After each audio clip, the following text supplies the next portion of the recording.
Vavaka fiambenana. Vavaka fiambenana. Arainao ny alatsinainy hatramin'ny zoma isaky ny amin'ny 6 ora sasany alina eto amin'ny pejy Andramoka Izaho Aky Radio. Vavaka fiambenana. Vavaka fiambenana. Apokalipsy 1:20 ny 15. Ary nahita aho fa indro ny tanàna masina dia Jerosalema vaovao nidina avy any an-danitra tamin'Andriamanitra, voahomana tahaka ny ampakarina efa miaina eo amin'ny vadiny. Vavaka fiambenana. Vavaka fiambenana. Arainao ny alatsinainy hatramin'ny zoma isaky ny amin'ny 6 ora sasany alina eto amin'ny pejy Andramoka Izaho Aky Radio. Vavaka fiambenana. Vavaka fiambenana. Vavaka fiambenana. Vavaka fiambenana. Arainao ny alatsinainy hatramin'ny zoma isaky ny amin'ny 6 ora sasany alina eto amin'ny pejy Andramoka Izaho Aky Radio. Vavaka fiambenana. Vavaka fiambenana. Apokalipsy 1:20 ny 15. Ary nahita aho fa indro ny tanàna masina dia Jerosalema vaovao nidina avy any an-danitra tamin'Andriamanitra, voahomana tahaka ny ampakarina efa miaina eo amin'ny vadiny. Vavaka fiambenana. Vavaka fiambenana. Arainao ny alatsinainy hatramin'ny zoma isaky ny amin'ny 6 ora sasany alina eto amin'ny pejy Andramoka Izaho Aky Radio. Vavaka fiambenana. Vavaka fiambenana. Halleluja. Dia amin'ny fifaliana lehibe indray raha lasana babalala no ianona amintsika amin'izao fotoana izao. Falibenay ny tenako miana aminao eto androany anatin'izao fandarantsika vavaka fiambenana izay raha hanao fandarana Andramoka Izaho ny Aky Radio ny mpikambana anatin'ny groupe izay maresy ary isika rehetrarehetra ihany koa izay vapaketo foana. Dia tahitompsika menakavy dia falibemetsy ny tenako manana fiadana tompo aminao sy ny ankonanao izay rehetra mandray an'izao fandarana izao dia ny fiadana Kristy anapoka anatazany tokantrano izany. Ary miarabana manokana koa raha misy androany izy vao tonga eto miaraka aminay dia teteny aminao hoe tsika sendrasendra koa ny atongavanao eto fa za resy lahatra fa tena misy raha ilan'ny tompo anao ka maharetatra amin'ny farany. Dia ho tahin'ny tompony tsika menakavy adindray sasany raha tsika eto androany eo enosika hira, enosika vavaka, enosika toriteny, enosika famelapelarana ny toriteny ihany koa. Ka dia matoka fa aharitra hatramin'ny farany ary tsy tahaka ny itirinao eto hoe ny voanao eto izay ny faniriko fa raha kivikivy anao tonga eto dia ahery anao hiala eto. Amenaran'i Jesosy ny anonako an'izany teny izany. Androany dia ranapafisika marina ty anahy afa-tsy Kanada no niditra voalohany teto androany. Ka ho antsika moa izay miditra voalohany eto dia mena tsotra amin'ny mahafinaritra foana. Ao amin'ny bokin'i Jeremia 7:7, Jeremia 7:7, ny tsodrano azon-dranabavy marina ty anahy androany. Dia miara misitraka an'izany tsodrano izany aminazy ianareo rehetra any Chine, Arabie Saoudite, Koweït ary Madagasikara. Jeremia 7:7 azafady 7 sy 7 izay mivaky toy izao minaran'i Jesosy. Ho tahina ny olona izay matoky an'i Jehovah dia izay manana an'i Jehovah ho tokony fa toy ny azo ambolena amoron-drano izay mamaky eo anilan'ny rano mandeha ka tsy atahotra na dia avy aza ny andro na sady maitso ny raviny ka tsy hanay izy na dia miantona aza ny andro fa tsy hitsahatra ny famoany. Halleluja. Amen. Izany ny tsodrano azonao raha navavy marina ty anahy androany dia ho tahina tokoa ny ianao matoky an'i Jehovah dia ho tahina tokoa ny ianao ary dia eo amin'ny takany azo ambolena amoron-drano ianao na maina ny andro na miantona ny andro ianao mamovo foana miaraka aminareo any Madagasikara, Koweït, Chine, Arabie Saoudite. Tahin'i Jesosy marina ty anahy. Tahiny tompo nanakaraka azy tao marina ty anahy moa ny Canada ka daka malala nanaraka azy teo France aty France nambinitso makrina Koweït, Tianarakoto Arzaka France, Razanazo Sylvie Arabie Saoudite, Yama Koweït, Eme Manambitso atia France fa ny Madagasikara izy ao ny amoron-davany izy zao alleloia ao ny amoron-davany tonga soa ianao fa be zay mahita ihany nareo mbola manaraka eto foana fa ntainy lalany irina tahiny Jesosy eto France ihany koa dia niaina maheno soa Italie tahiny tompoko Daleoni Koweït Andoandry France rantarina Maurisalina Madagasikara Mami Koweït Andrianjapony asina Madagasikara asany apôstôly Madagasikara Noro Malalaseriny Madagasikara tonga soa Erika Rak France Jesosy Mpandresy ranovavy mihajo io Madagasikara Razana Monique Koweït Zamina Camaradiny Jesosy France Angèle Pages France tsisy isorana Marina Tiana Raiso Pifalina Mampionina France Lantonirina Liban fambiazana fitahina Antra Clarisse io Madagasikara tahiny Jesosy ary tsisy misony daholo sady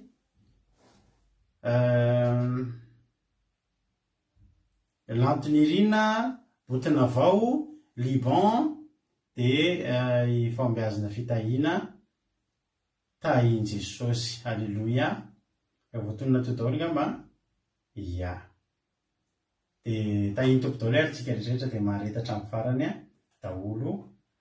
daholo izy ny sono alleloia ndao ary tsika hiditra amin'ny fandarana milo azatritra aloha io koa Miria Randria Malala ao Atsirabe ao a Madagasikara ao tahiny tompo Eonika Loisa Fabricia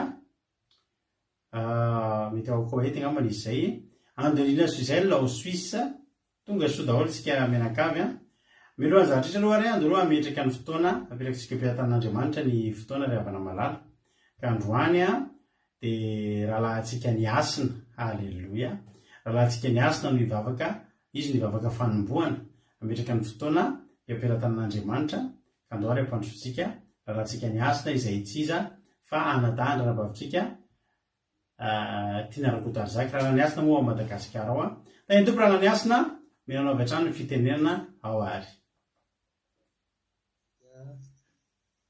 tonga manatrika an'ity vavaka fiambinana izay totozaitsika arivo ty faly araban'iray rehetrarehetra koa natratra amin'ny fetin'iray daholo izay iray rehetra dia Andriamanitra ny hitatana izay vimbina mba ahafahantsika mamela ny ankohonantsika isanandro dia miaraba manokana amin'ny pastera koa natratra amin'ny fetin'iray androany dia Andriamanitra ny ame ositra ame fahasalamana ho anao hitombo hery hatrany dia mba ho salama lalandava hiaraka aminay isanandro eto dao ary atsika hiaraka hivavaka saozanao zay iray mino fotoana mino oro mba ahafahany amiony eto indray ahafahany mbola miderany anaranao ankasitraka amin'ny voninahitra ahafahany amin'ny tafiny herinao sy ny rahanao mahery avy any aminao misaotra anao zay ray satria raha sy teo tokoa anao tsy tonga teto izay menakavy kely eto miaraka manao an'izao fotoam-bavaka takarivo isaorana be lehibe anao zany satria ianao no nitarika anay tsirairay avy teo samy manana ny toerany ny any amin'izay alehany tsirairay fa tonga eto indray amin'ity takarivo ity mba hiaraka hiderany anaranao masina io tompo izay androany mba to tapatapaka amin'ny vavaka izay ataonay eto mba ilany madolo ny connexion fitaovana sy ny zavatra rehetrarehetra izay ampiasainay eto io koa tompo ty mba fotoana mba iarahanay kely isaky ny arivo aty mba tosakasakana an'ity voly ianao any hiaro amin'izany amin'ny anaranao Jesosy midinako amin'izay io koa tompo ireo namanay mbola varimbariana any ambadika any sao dia mba ity ny andro mba hionana afara eto ka tsy afaka anao an'izany intsony io izy tompo mba tonga eto io izy fa eto amin'ny ray eto izay mivavaka miaraka mimbavaka eto dia mahita fitahina fiatanana filaminantsaina tafahasalamana ianao ray mahery mba hitatana ny tsirairay avy mba ho tonga any amin'ny tena tandrina irina izay dia any amin'ny toerana voatokana napetraka ao anay manao anay io tompo ireo mbola izay tsy manana izay marary azo fahasalamana azo hery mba hiaraka aminay ahafahany miaraka aminay io daholo tompo izy ireo satria raha tsy salama dia tsy afaka hiaraka eto izay. Tahio tompo ireo izay hanala fanadinana mba ho afaka nahavita hatramin'ny farany izany fanadinana izay atsihana. Tahio daholo ireo ankizy rehetra ireo malalo ngatahana amin'ny anaranao masina izany mivavaka izany. Amin'ny anaranao Jesosy malalo tenenako amin'izany. Aleloia. Amen. Aleloia. Mankasitraka indrindra andralany asiny tsika voatetiny daholo ny rehetrarehetra nentina mbavaka. Aleloia. Mankasitraka andralany asina dia tahiny tompo ianao Andriamanitra manankiram-pahasoavana ny hamaly fitianao tamin'ny asan'Andriamanitra izay nataony teo dia maherezatra dia atao fa ny asan'Andriamanitra dia Jesosy hamaly fity. Aleloia.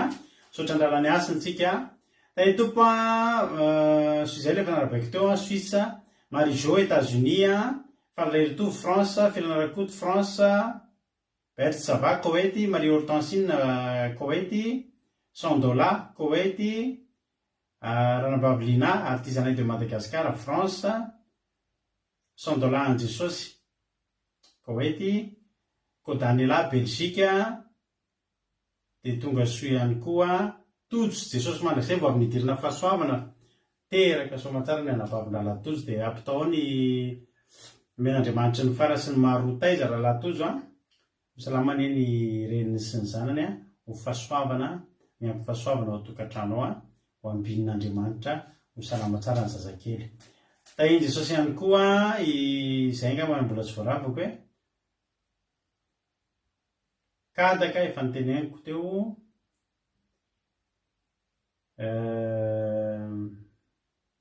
Geneviève Andriamananjara France, Mamily Koweït. Tahiny Jesosy daholo. Sotra nareo ihany koa mankasitraka ny zareo mandray anjara fa mampahery anjareo foana ny fampaharizana fisaorana sy fankasitrahana avy aminareo. Aleloia. Ao tsika no hira anankiray aloha. Avy eo hiditra amintsika hitondra ten'Andriamanitra eto ny ranabavintsika Zamina kamaradin'i Jesosy avy eto France. Fa milohan'izy ireo ndalo tsika hihira aloha tsika ny tompo Selina Rozmina eto France ihany koa. Tahiny Jesosy dao ary hihira aloha tsika dia ordina hira hitraverany amin'ny ten'Andriamanitra. Tahiny tompo koa Erika Raka eto France. Tahiny Jesosy tsika rehetrarehetra ndao ary meno finaritra daholo.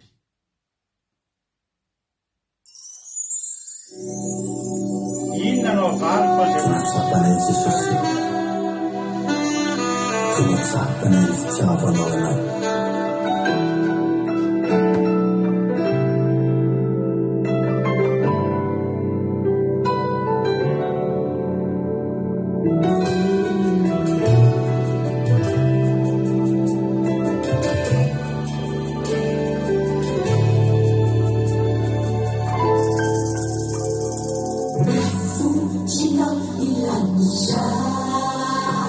Fiandiananao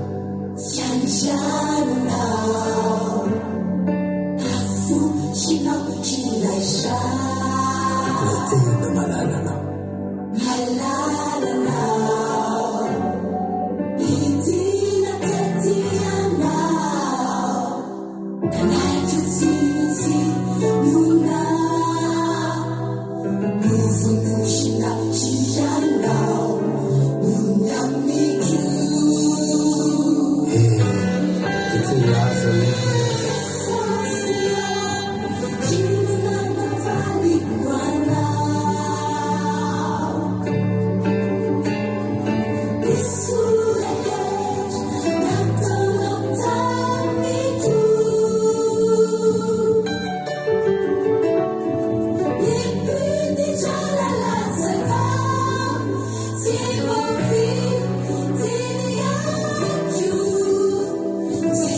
See you.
wonder again from that.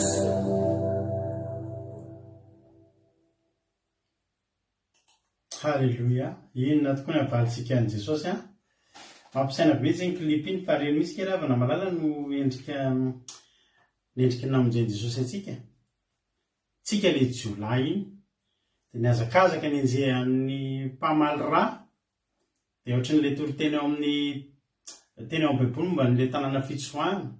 Dia rehefa miditra ao amin'ilay tanàna, tafiditra ao amin'ilay tany fitsoahana dia tsy azo atao ninina intsony.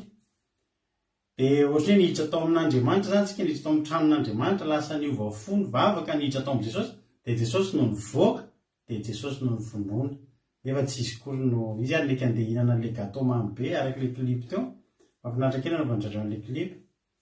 Dia Jesosy no nivoaka, dia Jesosy indray no maty. Raha misy amin'ireo zany tsy mahalala hoe tsy mbola tsy azonareo heritry hoe inona ary hoe Jesosy maty tsy maty ho antsika. Dia reny no atao hoe endriky ny Jesosy maty ho antsika. Jesosy no nivoaka teo dia izy indray no lasa nivonoana. Nefa tsy izy kory no nanao ninina. Dia mahafinaritra be lilamina fa samy mba nanontany an'izany tsika tany an-tokantrano tany. Inona tokoa ny avalintsika an' Jehovah ny amin'ny sorehetra izay nataony tamintsika. Nositrany ny aretintsika, nalamy ny tokantranontsika, novainy ny fiainantsika, nomeny ny asintsika, nomeny ny fiainana, navelany ny fahotana izay zavatra ngeza be indrindra voalohany. Inona ny mba ho avalintsika azy tamin'ny sorehetra izay nataony tamintsika. Dia anjarantsika rehetra ny manontany mamaly an'izany inona ny azontsika avaly an'i Jesosy, fa dia zava-dehibe ny nataony amin'ny fiainantsika. Halleloja. Iny tompatritsika mianakavy efa irana dia tao anaty vavaka-maraina keo moa fa tena nakasika be anay izy iny tao ampiasana nainao an'iny dia tena ozy hoe tena misaotra Jesosy. Halleloja. Ndao atsika hiditra amin'ny tenin'Andriamanitra amin'izao fotoana izao. Hitondra tenin'Andriamanitra amintsika tena vavintsika zamina. Dia mino efa naka baiboly naka toerana tsara no atao anatin'ny iriny dia ndao ary tongotsika dia hihaino tenin'Andriamanitra. Aoriana ny toriteny izay entiny dia verina tany mamelabelatra tahaka ny mahazary. Tany tompo arana vavy zamina anao ny fitenenana. Mbola faly mirahaba pastera mivady.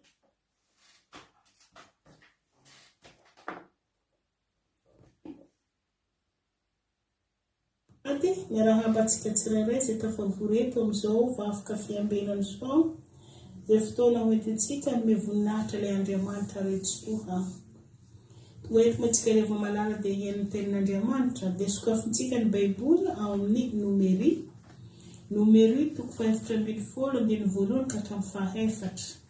Nomery toko 5:7 ka hatramin'ny 7 izay mivaky toy izao amin'ny anaran'i Jesosy. Dia nananitra ny feo ny fiangonany rehetra ka nitaraina ary nitomany ny olona tamin'iny alin'iny. Dia nimonimolina tamin'ny Mosesy sy Aron ny zanak'Israely rehetra ka hoy ny fiangonana rehetra taminy. Inay ane isika mba maty tany amin'ny tany Egipta ihany, na inay ane isika mba maty taty amin'ity efitra ity. Ary nahoana Jehova ny mitondra antsika ho amin'ity tany ity ho lavon'ny sabatra. Ary nivadintsika sy ny zanantsika madinika ho babo. Tsy aleontsika miverina ho any Egipta va?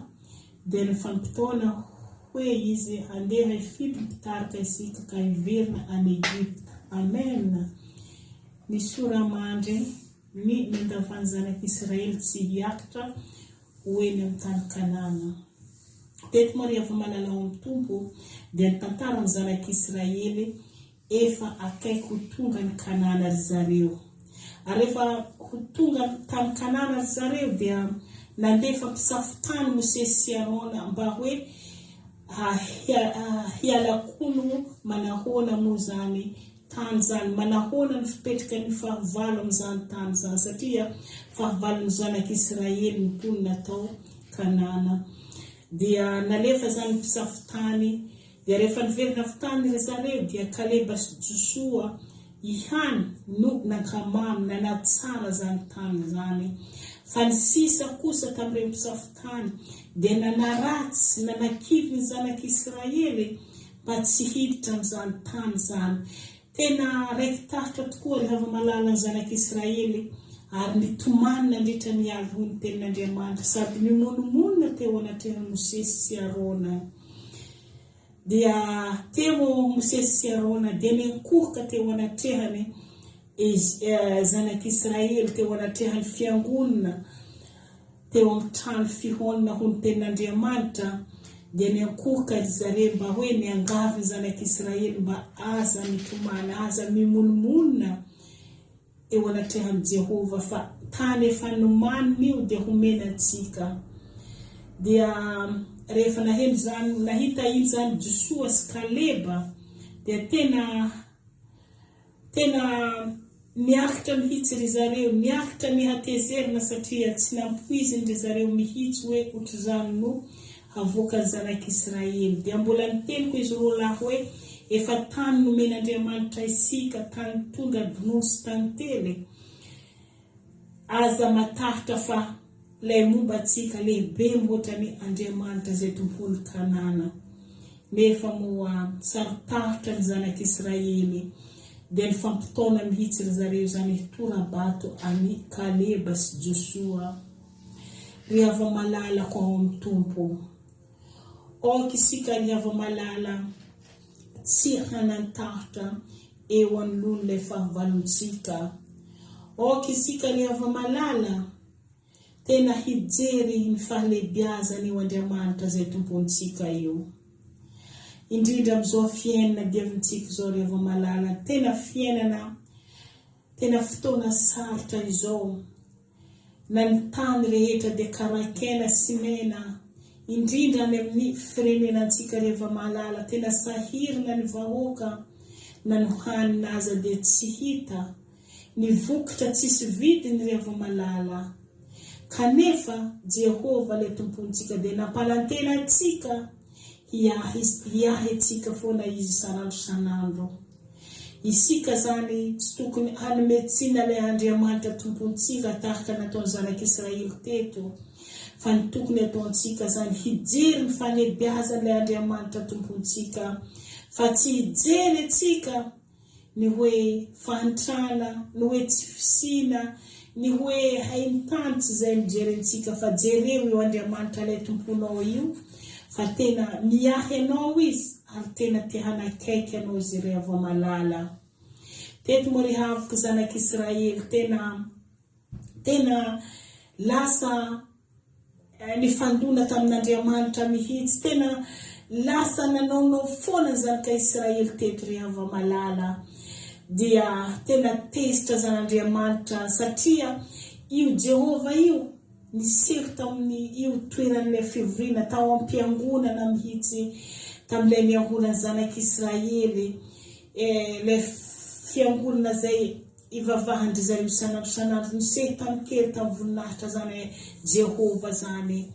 Dia tena tezitra Jehova rehefa nahita ny zanak'Israely nanao toetra ohatran'izany hitora-bato any Josua sy Kaleba. Kanefa izy roa lahy tena miteny ilay tena zava-marina hoe tany efa nomeny tompo atsika io, efa natolotra Andriamanitra atsika io tany tondra dinono sy tantelo io, dia tsy maintsy sakafontsika io tany io. Nefa moa noho ny hakelezany finoany zanak'Israely, noho ny hakelezany ao ampon'izy ireo tsy mino fisin'Andriamanitra, nefa Andriamanitra dia efa nitondra zareo avy tany Egypta tamin'ny taona maro, betsaka ny zavatra nasehon'Andriamanitra tany anefitra amin'ny tany rehetra zay nandalovany, dia mbola tsy ao foana ilay finoany hoe miaraka amin'ny zareo l'Andriamanitra, mbola lasa mimonimona sy manome tsiny ilay Andriamanitra foana, ary manome tsiny ny mpitondra mihitsy. Dia Mosesy dia omen'izy ireo tsiny, i Arona ao Josua sy Kaleba zay safitany ry hava-malala, dia nomen'izy ireo tsiny foana, ary ny afara hoe hitora-bato izy ny mpisafitany ny zanak'Israely. Dia tena tezitra Andriamanitra teny tamin'ny Mosesy hoe mandra-pahaviana no hamotsy fitsiny ty firenena ity. Tena sositra zany Andriamanitra tamin'ny zanak'Israely, tena Andriamanitra tena handringana zanak'Israely tao an-tsainy satria tena firenena mihodina sady tsy matahatra ny tsy menatra. Isika koa ry hava-malala, rehefa anao tena vita fanekena tamin'Andriamanitra, ianao fa nivoady teo anatrehan'Andriamanitra fa hanompo azy, ninona zavatra androlovanao ry ava-malala. Aza mba miheny feo n'izao tontolo zao. Aza mba mihodina amin'ilay Andriamanitra zay tomponao, satria anao fananao efa nitsangana amin'ny fahamarinana anao, efa nomenao Andriamanitra io fonao io, efa napetraka anao tao anatinao l'Andriamanitra. Aza mivadi-pona mivadi-tsaina fa tohizy ilay lalana efa niraisinao, ninona zavatra dianao idiavinao na mora na sarotra, tohizy foana lalana zay efa azonao. Sa atsanganao omponao, ataova ao anatin'ny fonao ry ava-malala ny loharano-piainanao atolory amin'ny Jehova zany. Apetraho anatinao le Jesosy Kristy dia ny loharano-pamonjena zay efa niraisinao, oka iny foana hitazovinao. Aza mivadi-po ry ava-malala, aza mivadi-tsaina fa oka tsika dia hangatika amin'ilay Andriamanitra mba hibobika ao anatintsika zany loharano-piainana avy amin'ny Jehova zany. Tsy sarika na hivadi-po aminazy tsika, tsy monomonina isika, fa tena hanara dian'ny Jesosy Kristy. Tsy amelantsika irery izy, tsy amelantsika horendrika izy, fa tena hitarika itsika ho mpandresy foana. Tahaka nataony zanak'Israely teto ry ava-malala, Andriamanitra dia vonina hitarika ry zareo, vonina hamita zareo ziska tany amin'ny Kanana. Nefa moa zanak'Israely dia mpihodina. Teto moa misesy ry ava-malala ko amin'ny tompo, tena niangavy dia niangava Andriamanitra izy hoe aza ringana, aza vononao aty amin'ny tany anefitra ny zanak'Israely, satria raha heny Egyptiana zany dia lasa manaratsy anao izy, lasa izy dia hihomehy ilay hoe naninona regny zanak'Israely rehetra navoaka n'Andriamanitra avy tany Egypta, nefa dia tany anefitra. Vitanao Andriamanitra mamono zanak'Israely aty anefitra, nefa moa mba mamindraha fondray amin'ny zanak'Israely, avelao ny fahotana, avelao ny fimonomonina zay nataony dia mamela azy. Fa oka dia tohizanao ry Jehova lay teny fikasana zay fanomenao hitondra ny zanak'Israely any amin'ny tany tondra-dronosy tantely. Ary ianao Andriamanitra dia efa nitondra ny zanak'Israely andro rahiny noho ny antoandro, ary andriafo noho ny alina, satria zany dia tena zava-dehibe dia nandeha alina nandeha andro, tsy misy sakantsakana satria ianao Jehova nitarika anay. Oka zay dia oka zanak'Israely tsy ataonao faty aty anefitra Andriamanitra, fa avelao ny fahotana mamindrafo aminay zanak'Israely, fa mpihodina tokoa ny zanak'Israely. Zany fiangaviana nataon'ny Mosesy tamin'ny Jehova, dia ny hainy tenin'ny Mosesy moa Jehova teto ry ava-malala, noho ny teny zay navoaka ny Mosesy dia namindra fondray izy. Nefa reo zay rehefa tena nimonomonina, re namotsifotsy Andriamanitra, ny tena Andriamanitra, fa tsy maintsy vonoky aty anefitra ireny. Fa ny olona zay sisa kosa dia ho lasa ho any amin'ny tany Kanana. Isika koa ry ava-malala dia tokony itsika tena hitsangana hanompo ilay Andriamanitra amin'ny fontsika feno fitiavantsika azy, satria isika raha tonga eto io dia tena olom-boafidin'Andriamanitra. Efa niran'Andriamanitra ilay mpitarika itsika, mpananitra atsika eto amin'izao fandaharana izao, tahaka ny Kaleba sy Josua izy ireo mananitra atsika, hitondra antsika ho tafita ho any amin'ny tany Kanana zany. Izy ireo dia henointsika ny teniny, henointsika ny fananana, satria irik'Andriamanitra izy ireo, irika ilay Jesosy Kristy ho solon-tainany hitondra antsika hivoaka mpandresy, satria olom-boafidy isika, matoa isika tonga eto sanandro mihaino fananarana, mifadiny ratsy manaraka sitrapon'Andriamanitra, isika dia ho any amin'ny tany Kanana ry havana. Dia oka isika tena hanara dia Andriamanitra hihaino ilay fananarana isanandro eto atsika, satria zany no tanjontsika matoa antsika miaritra tahaka izao isanandro tahaka izao dia te hita ilay tany tondra roa sy tany telo ry avy malala. Raha zany no tanjontsika dia ho tafita tokoa isika ary ho resintsika eo alohantsika rehefa valo. Io dia tsy maharesy antsika nangeza tahaka ny ahoana aza fa ny ao anatintsika atsangana antsika ao ilay loharano izay fanomen'Andriamanitra dia ny famontsena izay ataontsika miboiboika tahaka ny afo milelalela, tahaka ny afo midedadeda ao anatintsika mba hoentintsika handresy ilay fahavalontsika.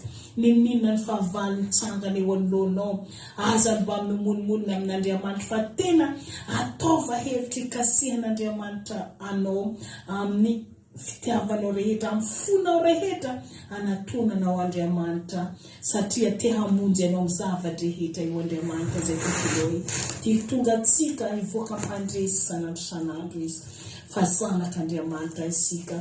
Aoka antsika tena hanara-dia ilay fananaran'i Jesosy Kristy izay ampitaina amintsika eto sanandro.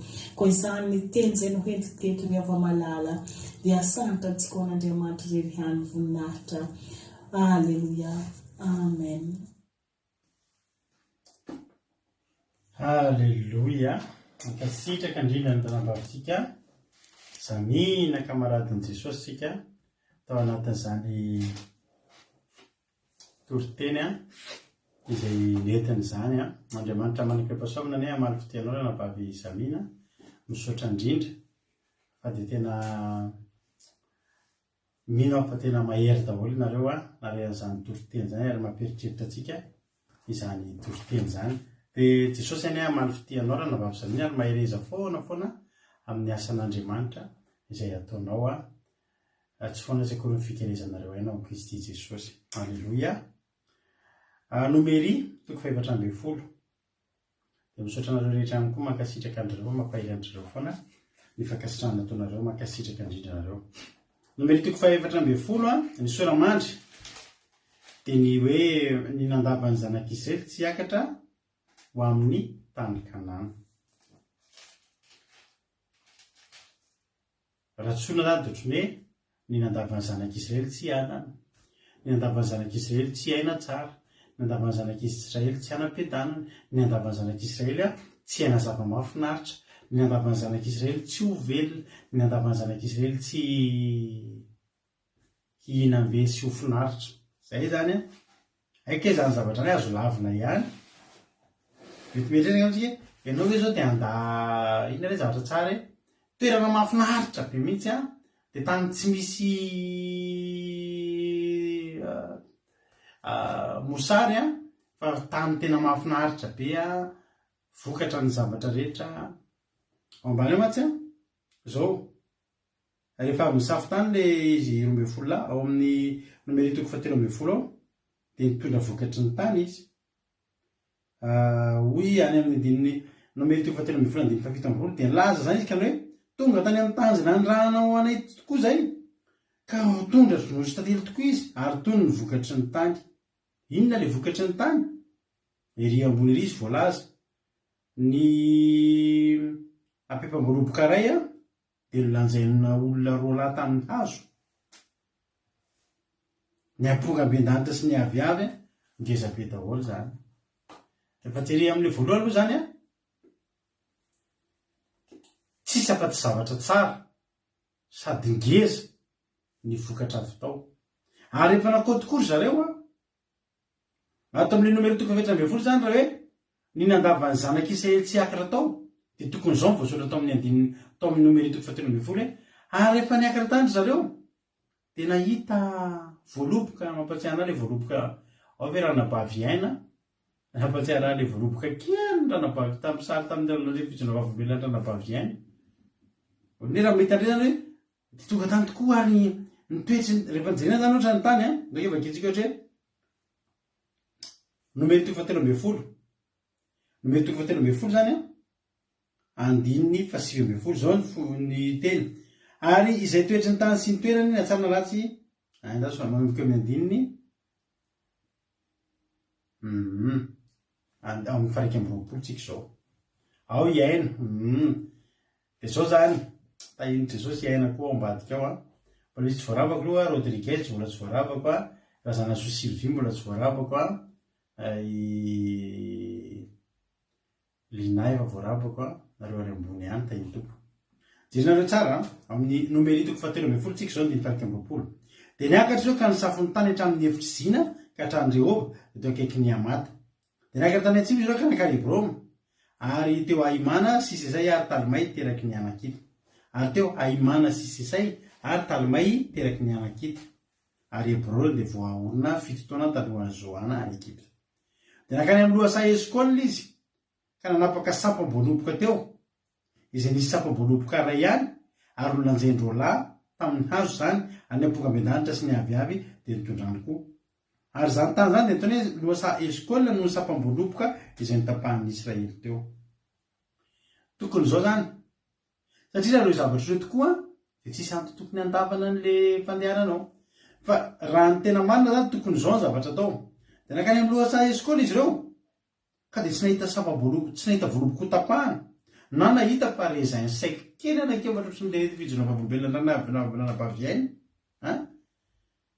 Ary tsisy ampongambendanitra koa tao, tsisy ninny, tsisy aviavy, tsisy ninninny, tany iay e.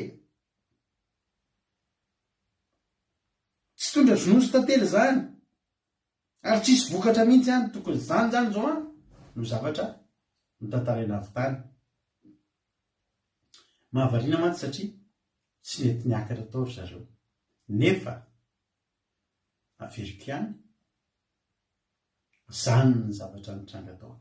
Raha nefa nandeha nisafo tany zareo, ny zavatra neritreretiny ho hita tena hitany tao. Tsy diso fanantenana ry zareo, fa tena niaiky izy 12 lahy, fa tena tondra dronono sy tantely tokoa aloha ny zavatra tao e. Tsy azo laviny izay. Fa naninona ary zareo tsy nety hiakatra. Rehefa nitantara ary zareo any amin'ny Deutéronomia, any amin'ny Nomerito 7 andiny fahavalambopolo. Kanefa kosa mahery ny olona izay monina eo amin'ny tany, ary ny tanàna dia manda sady lehibe dia lehibe. Ary koa nahita niteraky ny Anakita teo izay, ny Amalekita ny monina amin'ny tany atsimo, ny Hitita sy ny Jebosita ary ny Amorita ny monina amin'ny tany avoana, ary ny Kananita ny monina amoron'ny ranomasina eo amoron'ny Jordana.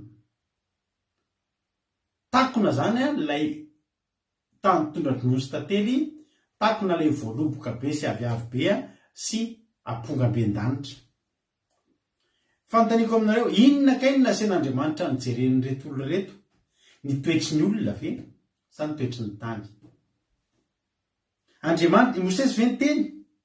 Jereo daholo ny olona, izavy ny olona moninao dia matanjaka very zareo sa tsy matanjaka? Niteny ihany izy hoe, izao izay toetry ny tany sy ny olona monina any, na mahery na osa na vitsy na maro. Ary izay toetry ny tany na tsara na ratsy. Niteny ihany Mosesy mba jerevy ihany ny toetry ny olona, iza ilay olona any manao na ry zareo. Fa ny tena ny fatohana androany dia momba ny amin'ny tany, manao na ny tany. Tsara sa ratsy ny tanàna ao anatilay sa tanàna mando, ary ny toetry ny tany na lonaka na mahazana na misy azo na tsy, ary maherezana ireo ka eto ilay vokatry ny tany. Ary ny andro fa izany dia fahamasahan'ny voaloboka mialy taona. Ekena fa nijerena hoe inona ilay olona ao, fa ny tena fototra dia nijery ny toetra ny tany, satria io tany io hitoerana. Tsy nisy resaka reto hoe jereo ny olona fa hiady isika, fa hoe jereo ny tany fa hitoetra isika. Toetry ny tany ny tena nasena nijerena teto. Ary vokatry ny tany satria milanja olona avany, lanjaintsika ny angezany sy ny alavany, firy metatra dia firy kilao. Fa milanja mitondra vokatry ny tany. Fa zareo efa miverina avany ambany zavatra tamin'ilay vokatry ny tany. Fa ilay toetry ny olona ny tena nibahana tao zany. Ny Anakita ozy izy Jebosita, ny Hitita, ny Amorita, ny Kananita. Geza be daholo ny fahitany zareo azy. Any 30 dia nampangina ny olona tena andrea Mosesy ka ny hoe andesika hiakatra mihitsy mba zahoantsika azy, fa aresy azy tokoatsika. Ka lebarery ny teny an'izany. Andao fa aresintsika ireo satria Kaleba mahita tenin'Andriamanitra. Kaleba mahafantatra ny zavatra ao ataony fanekenana ataon'Andriamanitra. Any amin'ny zao kely avany saiko raha hitako ato izay teny izay fa zay no hitako. Misy solamandry mahafinaritra be izany amin'ny Deutéronomia, amin'ny Exodosy.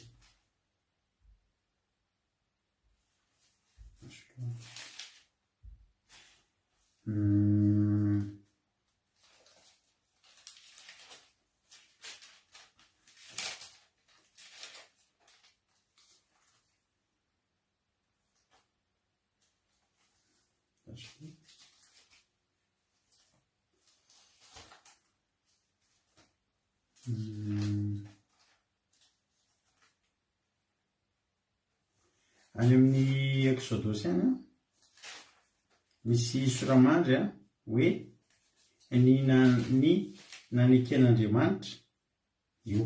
Any amin'ny Exodosy 3:20 andiny 20 misy soramandry hoe ny atoan'Andriamanitra hiaro ny zanak'Israely sy amponina azy soamatsara amin'ny tany Kanana. Ny atoan'Andriamanitra hiaro ny zanak'Israely, miantoka zany Andriamanitra eto. Ny pehen'Andriamanitra zany ny assurance touristique ny zanak'Israely. Assurance vie, alléluia. Ny atoan'Andriamanitra hiaro ny zanak'Israely sy amponina azy soamatsara amin'ny tany Kanana zany. Kaleba mahafantatra fa Jehova efa niantoka. Jehova efa namoaka teny hoe etoako, zany miassuré ny fidiranareo any.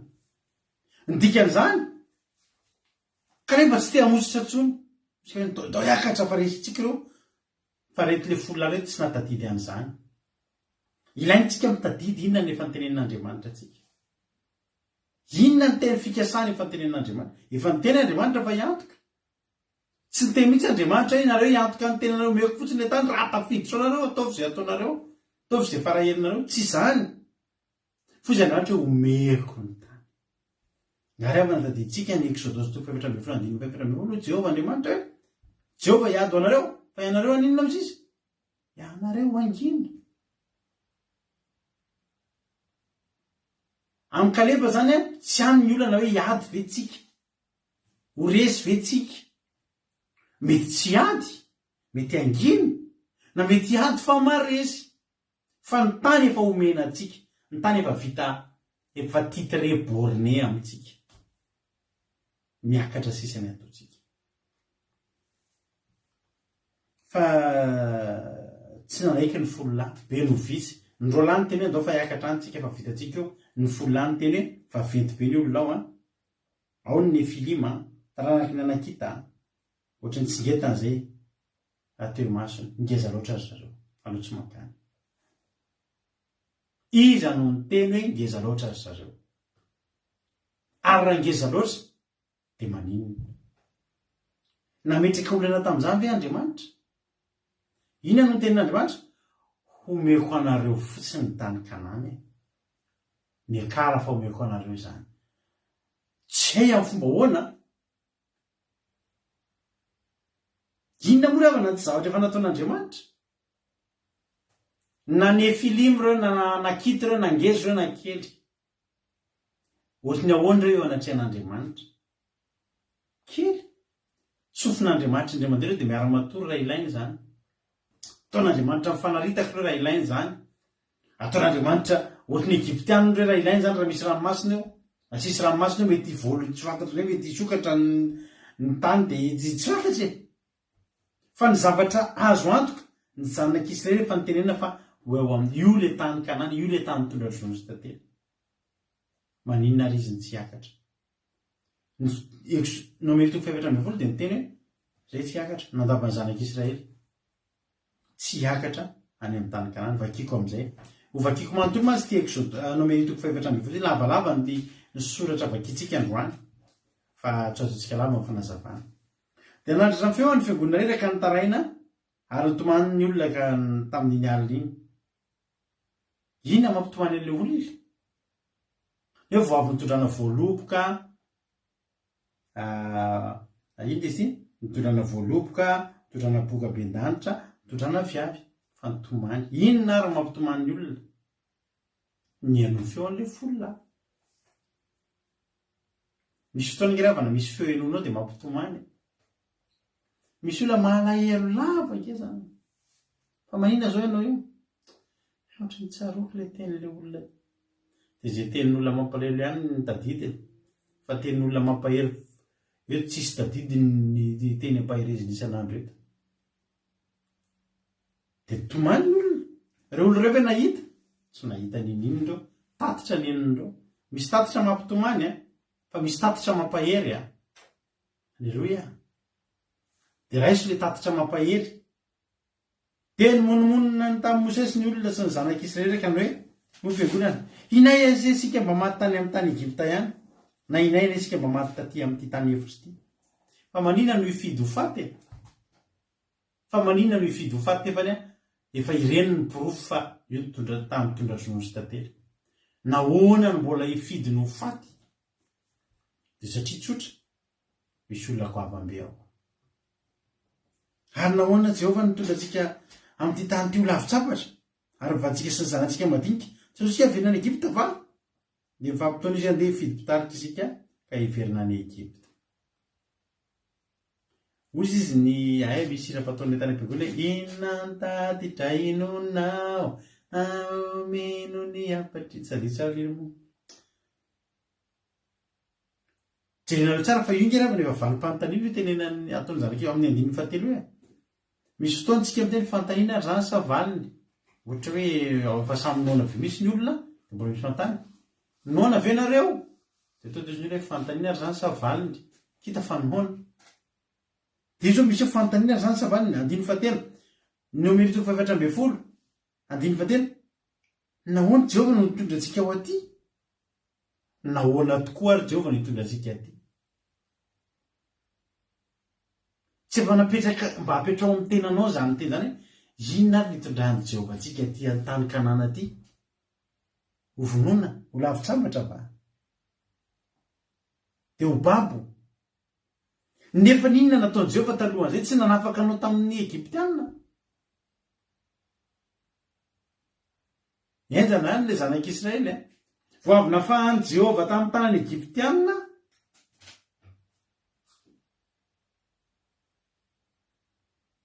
dia vao nafahana dia izay foana nietrehitra nalany tany zantsika sy zantsika ho fatin'ny Egyptianina fa lohantsika matin'ny Anakita sy ny Kananita.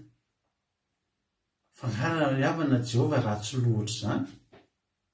Maninona ny olona mieritreritra foana hoe Jehovah io dia ratsy loha dia tsy manao fa-tsy izay apotika. Jehovah tsy ratsy loha. Tena amin'ny tena mihitsy hoe Jehovah tsy ratsy loha amiko fa Jehovah tsara saina amiko. Jehovah tena mikatsaka izay mahasoa ny fiainako. Nanala tany Egypta izy dia tsy hametraka na eo an-tanan'ny Anakita. Aiza koa dia volony manao an'izany fa tsy Jehovah. Jehovah rehefa nanafaka tonga dia manafaka izy. Dia nitoy andretrarehetra ao fanafahana daholo. Manao hetsika raha eo amin'ny fiainanao Andriamanitra dia nitoy an'iny zavatra tsara daholo. Ny olana dia izao. Eo amin'ny Jehovah misy foana izay zavatra mila manam-pinoana anazy izay ianao. Mampitsika finoana foana miaraka amin'io Jehovah io. Ny zavatra rehetra ataonao, ny zavatra rehetra hidiranao, ny dingana rehetra ataonao ao amin'ny Jehovah dia tsy ao amin'ny Jehovah zany raha tsy misy finoana. Hoe ataoko ity na ho any na tsy ho any. Nefa iny ho any satria maninona Jehovah manam-panao an'io. Mila matoky an'Andriamanitra foana tsika isaky ny hetsika izay ataontsika. Ny dingana ray izay ataontsika. Misy olona vavanga ao lina? Alleluia. Misaotra amin'lina Thérèse tonga soa Thérèse. Misaotra amin'lina mandray azy. Alleluia. Dia izay teny zareo ny fampitoana ny olona dia ndao hifidy mpitarika mihitsy izy voaka any Egypta. Ary Mosesy ianao dia nikoaka teo anatrehana fivorin'ny dia zanak'Israely rehetra. Ary Josa zanaky-Nona sy Kaleba zanaky Jefone izay isan'ny sapitady dia nandritra ny fitafiany ary niteny tamin'ny fiangonana dia zanak'Israely rehetra hoe nitazy nalehana io safona ho dia tany tsara indrindra. Nasitraky Jehovah isika dia tondra antsika ho amin'izany tany zany izy ka omeny antsika dia tany tondra zonosy tantelo tena mariny. Mbo Fahasamidina amin'ny Jehova nareo ary aza matahotra ny tompotany fa hanina ho antsika ireo. Ny fiarovana efa niala taminy ary Jehova momba antsika. Ko aza matahotra azy ianareo. Manome korazy izy reo lahy, tena niezaka ry zareo. Daholo reto fa tsisy an'ireo. Fa hanina ho antsika ireo zany tena hoantsika fotsiny reo fa tsisy olana reo. Tsika eza zany reo fa Jehova ngeza. Daholo sisy fanomena antsika aza matahotra fa Jehova nge momba antsika. 9 fa hoy ny fiangonana izy toray vato izy reo lahy. Andao vonona fa mipetsopetsona be tena mampiditra antsika amin'ny kizo, mampiditra antsika amin'ny tery. Saika ny vonoana izy reo lahy, noho ninona? Noho ny fampirisihana ny olona andeha ao amin'ilay tany mitondra rozozy tantely. Fa zao, hoy ny tapany faharoa amin'ny 10. Kanjo ny voninahitra Jehova ny teo amin'ny trano ilay fionina, teo anatrehana zanak'Israely rehetra. Dia tsy afaka nataony inona izy reo lahy. 9 dia hoy Jehova tamin'i Mosesy, mandra-pahovinany amotsy fotsiany ty fireneny ty aho, ary mandra-pahovinany tsy nohony ihany ny famantarana rehetra izay nataoko teo aminy. Amena azy amin'ny arety mandringana ka hamonitra azy fa hanao firenena lehibe sy mahery noho izy kosa. Dia Mosesy tamin'i Jehova. Dia ho renin'ny Egyptianina ke zany Jehova. Dia renin'ny Egyptianina efa niherinao nitondranao azy mivoaka tamin'ny nitondrany ty fireneny ty mivoaka avy taminy. Ary lazainy eo amin'ny monina amin'ny tany rehetra hoe, ary efa reny fa ianao Jehova no eto amin'ity fireneny ty, ary ianao Jehova no hita mifanatrika, ary ny rahanao mijanona eo amboniny, ny rahonao, ary ianao no mitarika azy eo aloha, amin'ny andro rahoana no ny andro, ary amin'ny andro hafa no ny alina. Fa raha mahafaty ity fireneny ty ny olona, toy ny olona ray ianao, dia teny ny jentilisa izany reny lazanao ka hoe, satria tsy zakan'i Jehova ny mitondra iny fireneny iny ho any amin'ny tany izay nianianany tamin'ny omena azy. Dia namono azy tany hevitra izy. Any ankehitriny, aoka isoana lehibe amin'ny herin'ny tompo. Araka ilay teninao hoe mahari-po, sady be famindrapo, mamela heloka sy fahadisoana, kanefa tsy mety manamarina meloko mba mamaly ny heloka ny ray amin'ny zanaka, hatramin'ny zafiafo sy ny zafindohaka. Mifona aminao mamela ny heloka ty fireneny ty, araka lehibe any amin'ny raponao, ary sy araka namelana ny heloka ty fireneny ty, hatrany Egypta ka mandrika ankehitriny. Ny fona zany i Mosesy hoe oka mo Jehova. Jehova zany tezitra hoe fa maninona, tsy mety mino, famantarana firy zay no nataoko. Firy ny avana talohan'ny nomery io ny famantarana nomen'Andriamanitra ny zanak'Israely.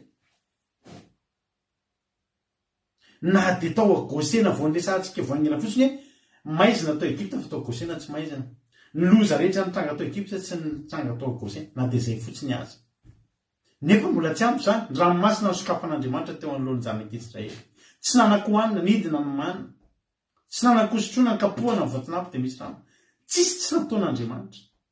Fa tsy nety nino an'Andriamanitra. Natahotra. Niayan'Andriamanitra foana ny zanak'Israely. Tsy nety natoky. Sao dia mba Jehova panso, dia vonony hoe tsika. Tsy nety nino. Tezitra Jehova ozy hoe tena maringa avy fa ozy Mosesy hoe oka mo Jehova. Oka mo Jehova. Aza atao an'izany mo Jehova satria raha vononao ngereo Mosesy amin'io tsy isany vonona. Mosesy te efa tenen'Andriamanitra, amela azy amin'ny arety mandrika ianao izy ka hamongotra azy, fa ianao kosa ho firana lehibe satria maheriny izy. I Mosesy tsy ao anatin'ny olona ho aringana, fa i Mosesy kosa amin'ny mahalehilahy tsara fanandrindra azy teto an-tany dia zao. Ny fony izy hoe tena aza atao an'izany satria nge ozy izy Jehova raha aringanao reo izy dia me amin'izay ny Egyptiana izy. Nisy olona teto aminay nefa tsy hainy koa no mitondra an'ilay olona fa nefa tena sarotra no mitondra an'ilay olona. Ny tena Andriamanitra amin'ny Isaia hoe za nge mbola mandra-pahafotsy ny volana dia za nge mbola isahirana.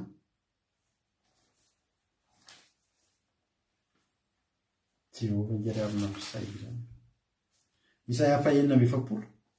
Na dia mandra-panitra reo aza dia tsy hoe fa 5 ary na dia mandra-pahafotsy ny volana dia za ihany isahirana hitondra, isahirana. Tsy olon'ny Jehova ngerana mifamisahirana nke Jehova mitondra antsika reto tena teneniko antsika ny mitondra ondry, mitondra an'ireny biby ireny. Za mino mbola mora amin'Andriamanitra no mitondra antsika. Ny biby ngerana tonga ny alina, dia mamonjy vodiny ireny. Dia ianao nahita biby mivoaka boîte de nuit tsy mety matory.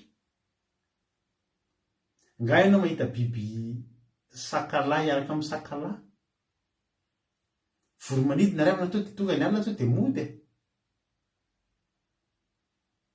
Dia maraina mivoaka, mifo.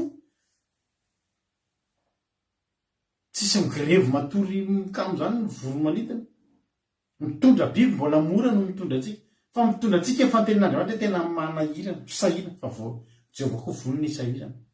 Fa reka ho aringana po izy Mosesy aza aringana fa manjary afabaraka ao izy.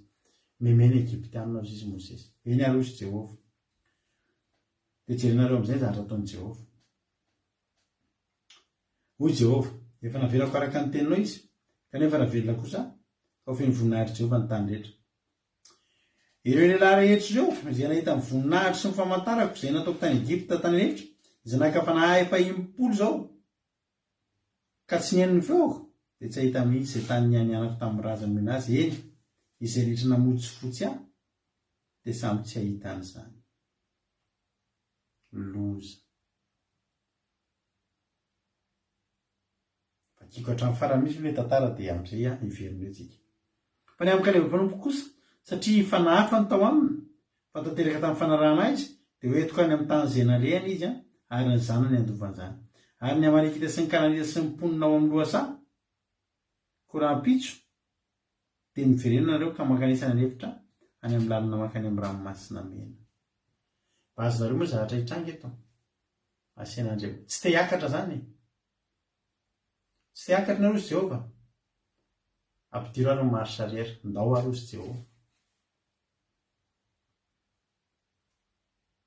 Makanesa any an'hevitra. Tsy mety aminareo tany tondra vizony sy tantely.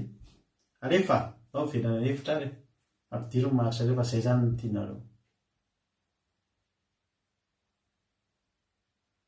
Ary Jehovah niteny tamin'i Mosesy sy Arona ka manao hoe, mandra-pahoviana mbola niverako amin'ity fiangonana ratsy monomonina amiko izao, efa reko fimonomonina ny zanak'Israely izay monomononany amiko.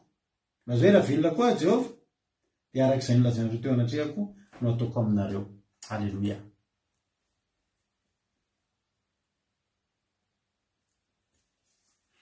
Mialatsiny kely fa sotrano kely zakatoko.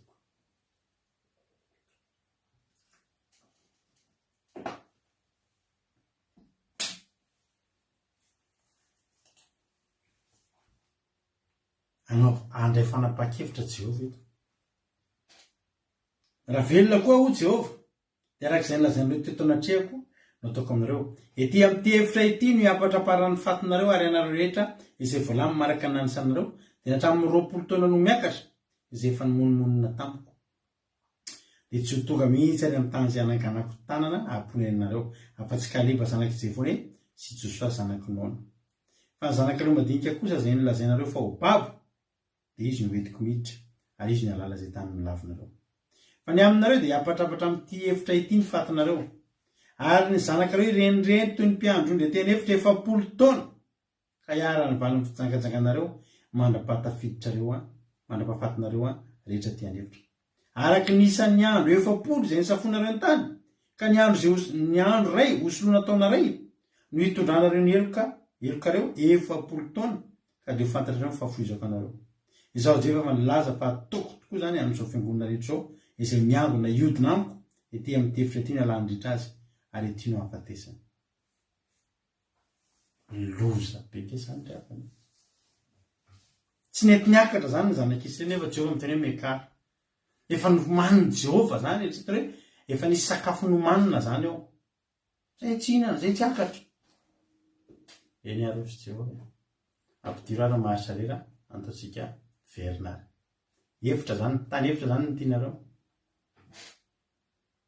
Mba fantatrareo ve ravana, tsy tokony nisy izany hoe zanak'Israely tany amin'ny tany hevitra 70 taona any, tokony tsy nisy zany.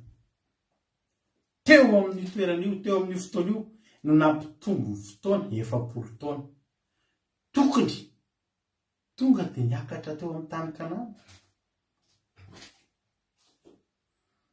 Fa noho tsy neteza niakatra, dia le 70 taona ny safony tany navadika Andriamanitra le 70 andro ny safony tany navadika Andriamanitra 70 taona, reneneny amin'ny tany hevitra. Ary zao mandritra ny 70 taona dia ho fady tsikelikely amin'izay olona tsy mety niakatra eo, dia izay mety niakatra teo sisa no hiakatra afa-kefapolo taona. Loza. Noho ny tsy fetezana hiakatra tamin'ny toerana io, izay toerana mahafinaritra, dia niteny tokoa zany izy toerana hoe maty taty anefa, toerana hoe maty tany Egypte, ozy tseo, ndao ary ndao fa anonareo no faty any zany no tianareo fatesana, ndao ary. Aza mba miteniteny foana miaraka amin'ny Jehovah ry havana. Misy fotoantsika vao manomboka mivavaka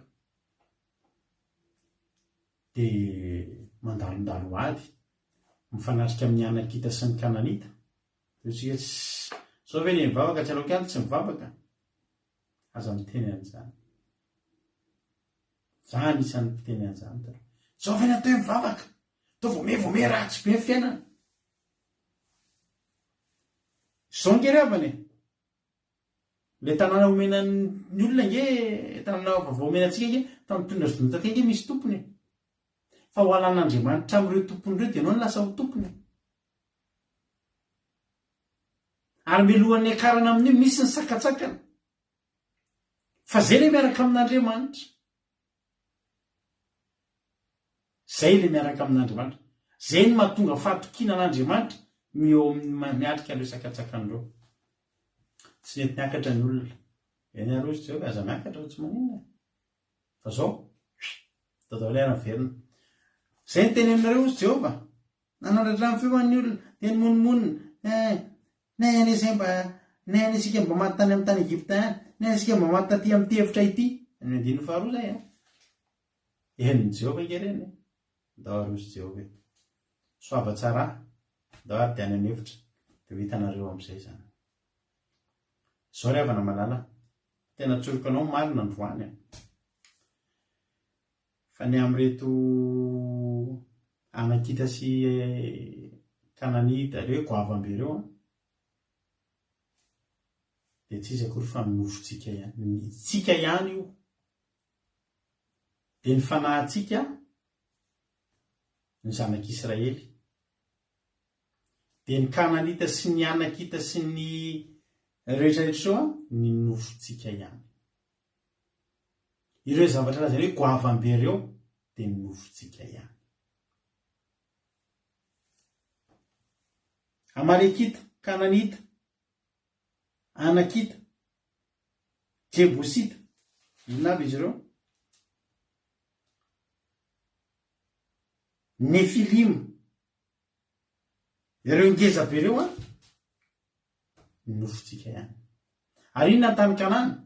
Ny tany Kanana dia zao, ilay fifohazam-panahy tena izy.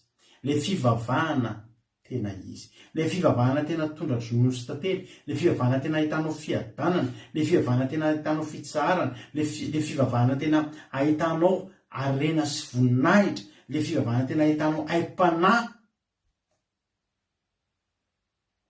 Ny vokatra any tonga dia voaloboka batain'olona roa. Ny tena marina io tany Kanana io dia fiangonana ny fahamarinana. Halleluja. Ary ny olona rehetrarehetra, isika rehetrarehetra reto, dia atsoin'Andriamanitra hiakatra eo amin'io tany Kanana io daholo. Raha tafakatra eo tsika dia tondra ronono sy tantely dia hiadana isika. Io ilay fifohazam-panahy tena marina. Io ilay fidirana anatin'ny fifohazam-panahy fahamarinana. Fanarahana fahamarinana sy fahamasinana. Iza no mahatonga antsika tsy hiakatra ao? Nofotsika ihany. Ary Anakita, Nefilima, Kananita, dia tsy inona fa ireo fahazarany ratsitsika. Izay sarotra ilana tokoa angerevany. Manakana antsika tsy hiditra ao amin'ny tany Kanana. Nefilima ngezabe mihitsiny. Ohatra ny fijangajangana. Te hivavaka ny olona. Fa matahotra izy hiditra ao amin'ny tany Kanana satria zao fantany fa tsoresiny ilay Nefilima ngezabe. Zao ohatra mahita anareo. Nareo zao fivavahana ratsika zao dia tena feno Nefilima sy Kananita sy Anakita be dia be. Mila resenao. Resetsika. tsy resenao. Nareo vehivavy zao nareo zay mbola tsy malala, betsaka inge ny tsy hoe zao fivavahana, tsy hoe fivavahana akiradio no tiako tenenina, fa ny fivavahan'i Jesosy Kristy. Ilay nitoritsika tamin'ny sabaty iny hoe ny fiangonana najoron'i Petera, dia zao arahantsika zao tandrina ny fahamarinan'Andriamanitra. Ny filima be eo aminareo vehivavy zany tsy manam-pataloha zany intsony. Nareo aza mieritreritra mihitsy zay lehilahy reto mitory ka hoe eritreretina efa mora zany fa fantatr'ay ny zavatra mahafinatrehanareo na vavy miala amin'izany pataloha zany. Ozy izy io vadiko hoe miala pataloha zany nge izy tena mafy.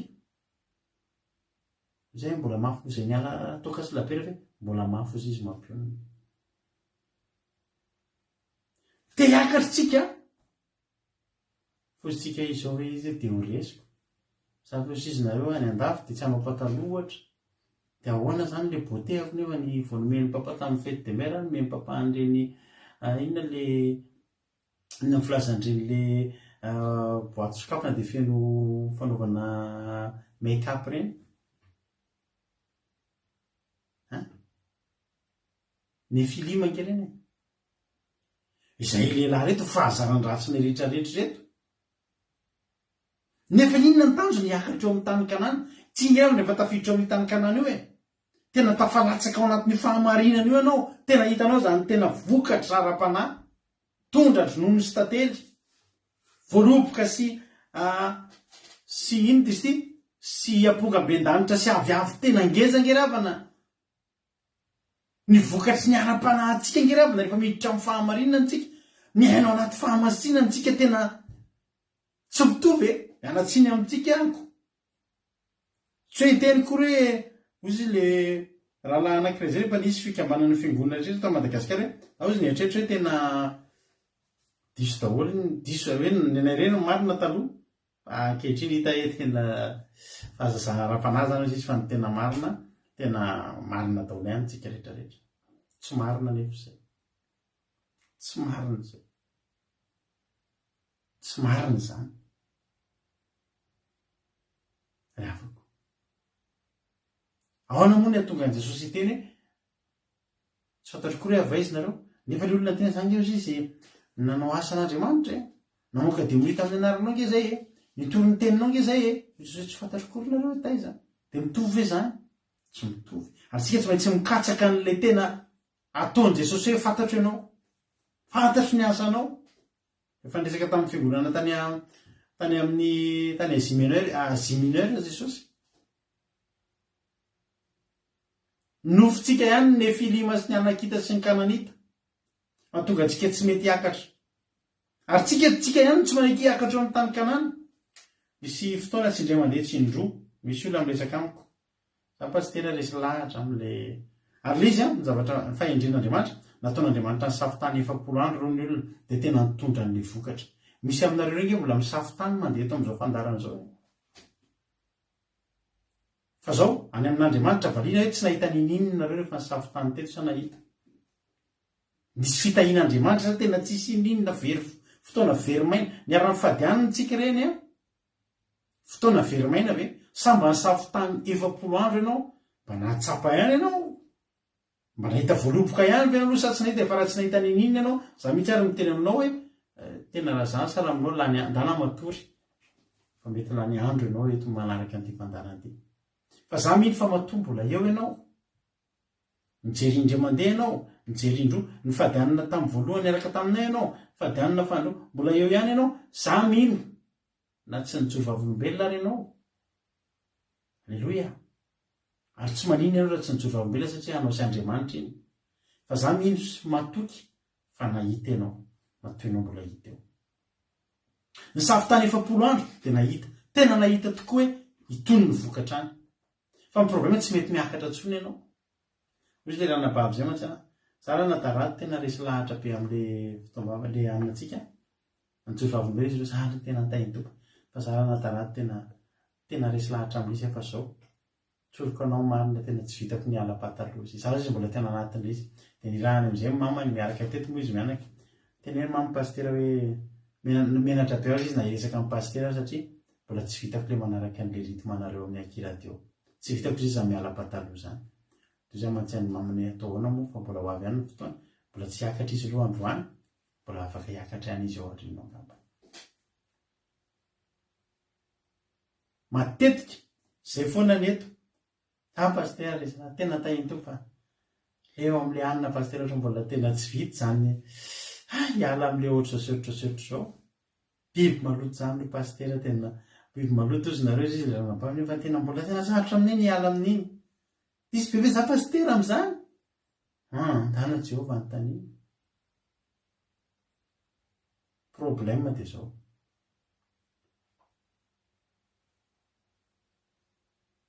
Tsy manaiky hiakatra ny olona. Nefa afaka 7 taona. Dia inona tenin Jehovah? Hiakatra eo ihany afaka 7 taona. Zany io tsy maintsy akaranao ihany tadidio ry havana. Fa tsy tonga fotsiny eto ianao io. Za resy lahatra an'izany.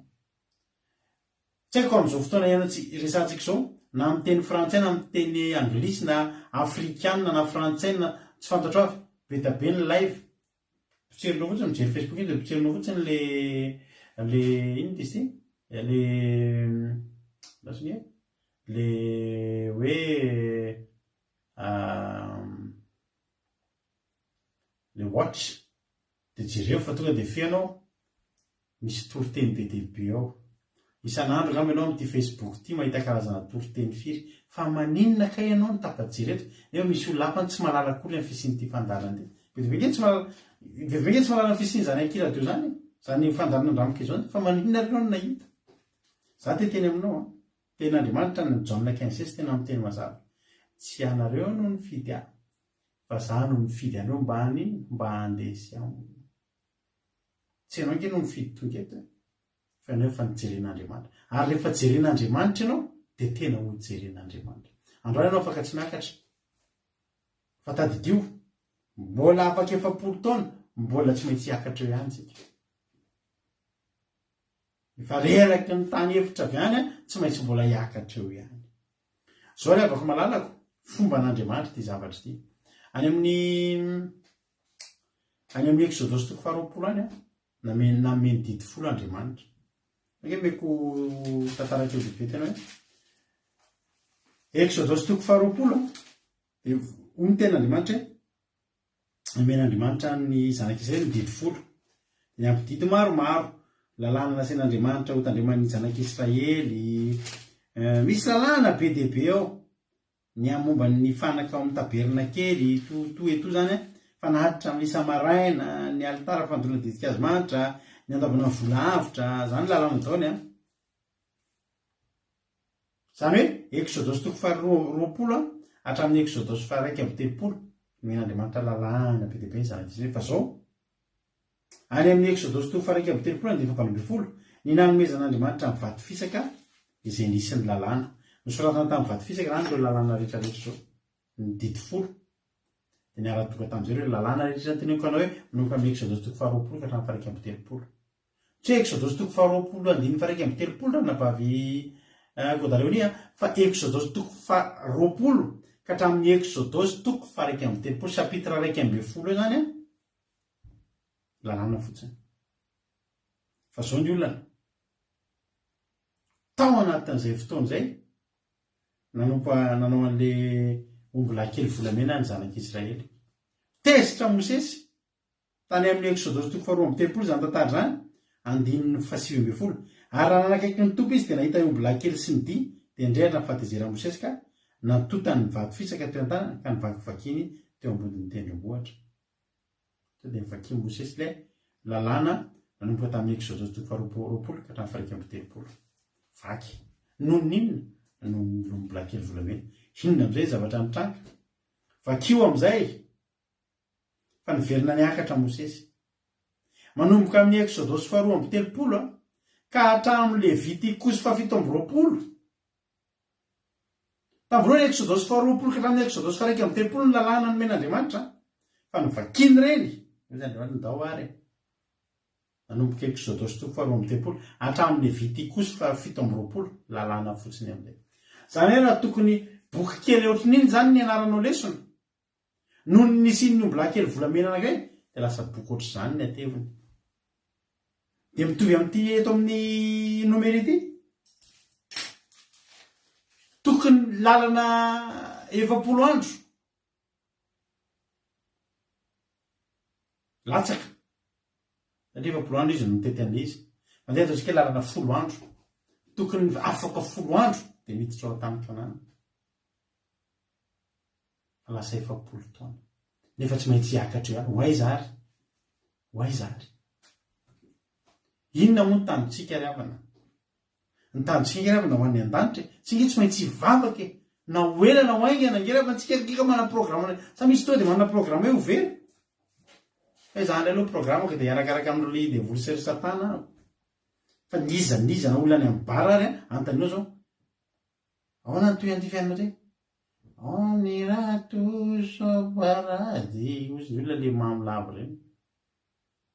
Nampamono olona hono na mpisorotaka mefona mantsy zay manao n'izy iny. Tsy maintsy ho any an-danitra do ho any amin'ny paradisa do tsika izy olona fa rehefa ny any ireo mety mijaly sa sambatra. Ozy le izy. Efa ianareo nira taloha izy. Da ditiko izay izy izay. Misy olona ngira fa na any amin'ny bara amin'izao mbola maindray. Zara zo rehefa tena ho any an-danitra tsika. Araha izy misotro farana fa tena courant ho any an-danitra tsika. Te ho any an-danitra ny olona. Ianao nge olona efa mivavaka. Ianao nge na hoelana ao nge antehakatra ao tany Kanana. Ary fantatrao, fantatritsika rehetra. Any amin'ny boky ny Efesianina, any amin'ny boky ny Galatianina, fa milaza ny toetra ny olona raha amin'ny Apokalipsy, mitoetra ny olona hiakatra any an-danitra. Dia mila olona tafiditra ao amin'ny fahamarinana. Mitandrina ny lalàna n'Andriamanitra. Izany hoe androany mbola azonao atao miala. Fa tadideo, miala eo aloha anao dia tany efitra aloha. Zay na hiakatra amin'ny tany Kanana ianao zany, na hivelany amin'ny mitodotomaka any amin'ny ranomasina mena, any amin'ilay nialanao nge zany. Ary mahafinaritra ny olona velona ny tany Egipta, ny hevitra ara-panahin'izany dia izao. Tany Egipta ny olona mbola afaka mivavaka kely ihany, hoy izy fa raha aza mandeha lavitra. Fa nefa mbola andevy ihany koa. Teneniko anareo fa amin'izao alohan'ny olona mivavabava kely, andevindevy kely ny Egiptianina eny ihany, fa mivavabava kely eny ihany tsy lasa lavitra. Izany hoe netretrete samy mahazo aina kely ihany, mivavaka ihany ako fa tsy dia misy an'ilay. Ilay andro taty andafy taty efa elaela. Misy fiangonana zay, namanay ilay pasteur ao anatiny. Dia izy ilay pasteur hoe mivavahany ry kosa izy mba raisinareo mivady an-tanana. Ozy isika mba hiara-iasa. Dia mivavahany ry kosa mba raisinareo mivady an-tanana ny tanora atao am-piangonana. Dia mba tezao. Fa tena mila anareo.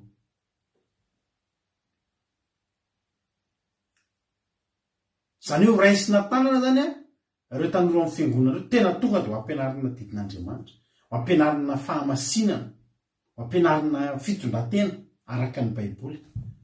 Dia tenen'ny pasteur amin'izay ireo ankizy ireo, tsy ho ela atoato dia raha sy mampionina no hitondra anareo. Dia nazava tenen'ny pasteur amin'izay fa izao anefa ozy izy. Tandremo fa mafimafy miaraka amin'ny zareo eny enjakenjana miaraka amin'ny zareo tsy maintsy ho seriserendry zareo nareo nampitandremo pasteur dia tonga dia kivikivy ny ankizy hoe tsy ana ohatrany tsy vitsy zany pasteur.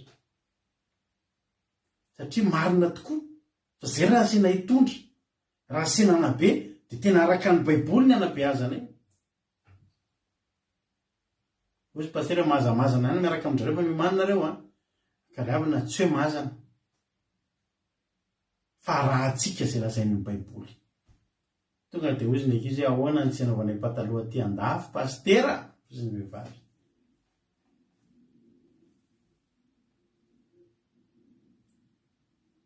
Ny filima be mihitsy vato misakana tsy akarina tany Kanana eo amin'ny fifoazam-panantena izy ireo.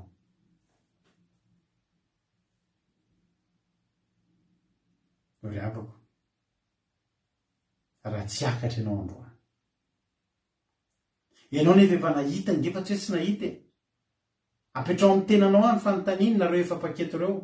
Apetrao tena aminareo manokana eo anatrehana Andriamanitra tsisy idiranay dia apetrao amin'ny tenanareo fanteny hoe efa nahita ve rehefa nisafotany nahita vokatra ve,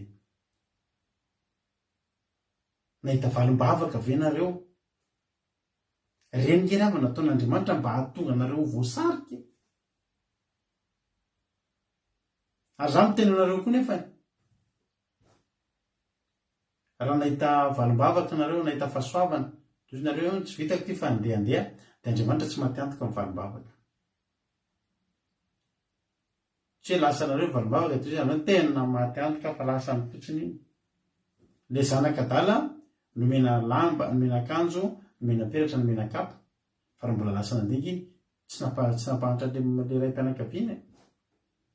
Fa zao reto olona tany amin'ny araka tamin'ny Jesosy Kalev reto matiantoka nihinana kely fotsiny an'le vokatry ny tany izay azo nandritra ny 7 taona. Vokatra nandritra ny 7 taona, azo va vokatra azo nandritra ny 7 andro no hoaninao dia lasa ianao. Kely zany ry havana, kely zany mba teneniko anao.